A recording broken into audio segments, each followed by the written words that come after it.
ራሳቸውን የኩባላ ስርወ መንግስት ንጉስና ንግስት በማለት ሾመው በስኮትላንድ ጫካ ውስጥ ወጣ ያለ የስተት አምልኮ ስርዓት ከግንቦት ወር ጀምሮ ሲፈጽሙ የነበሩ 3 ግለሰቦች በጫካው ከያዙት ቦታ እንዲለቁ ተደርጓል።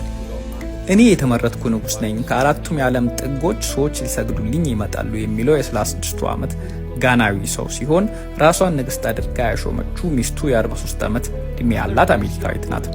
ጥንዶቹ በዚህ ጫካ ውስጥ ለወራት ይህንን ከልቶ የስተት አምልኮ የከወኑ ሲሆን በ19 ዓመቷ በአሜሪካ ዳላስ ቴክሳስ ከሚኖሩ ቤተሰቦቿ ጠፍታ ወደ ዩናይትድ ኪንግደም የመጣች ጥቁር አሜሪካዊት ወጣት በስራቸው የምታገለግላቸው አገልጋያቸው አድርጓታል።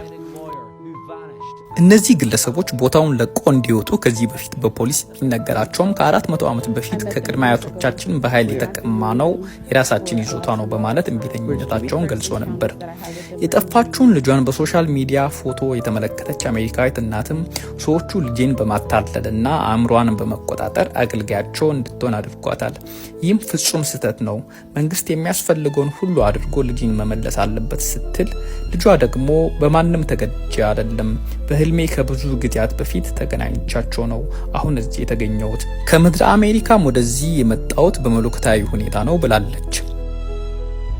በአሁኑ ሰዓት ግለሰቦቹ ከጫካው በፖሊስ እንዲለቁ የተደረገ ሲሆን ንጉስና ንግስት ነን ባዮች በኢሚግሬሽን እና በእገታ ወንጀሎች ተከሰው በእስር ቤት ይገኛሉ።